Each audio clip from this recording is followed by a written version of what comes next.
ভিডিঅ'টো হৈছে 27 ডিচেম্বৰ ৰাতিপুৱা আৰু ঠাইখিনি হৈছে খানাপাৰা আৰু এইখন হৈছে ৰাজধানী ছুপাৰ। আমি গৈছিলোঁ শিৱসাগৰৰ পৰা গুৱাহাটীলৈ আৰু এই ঠাইখিনি হৈছে 6 মাইল। তাতে এটা আমাৰ ৰহস্য মানে সেইকাৰণে ভিডিঅ'টো আৰম্ভ কৰিছোঁ ইয়াৰ পৰাই।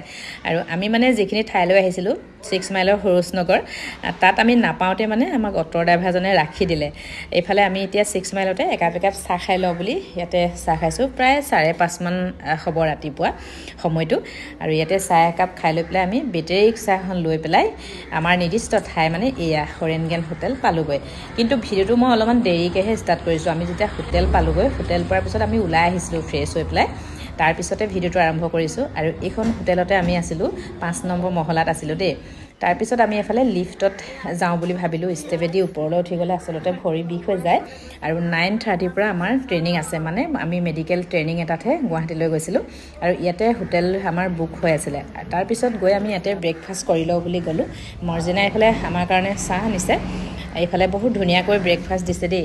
কি দিছে দেখাই দিছোঁ আৰু এইফালে ডিম দিছে, ব্ৰেড দিছে, বাটাৰ দিছে। মই কিন্তু বাটাৰ খাই বহুত ভাল পাওঁ, সেইকাৰণে মই অকণমান বেছিকৈ লৈছোঁ বাটাৰ। আৰু কি খালোঁ প্ৰথম দিনটোত আমি অকণমান আপোনালোকলৈ শ্বেয়াৰ কৰিলোঁ। আচলতে বহুত বেছি ভাল লগা মুহূৰ্ত আছিলে।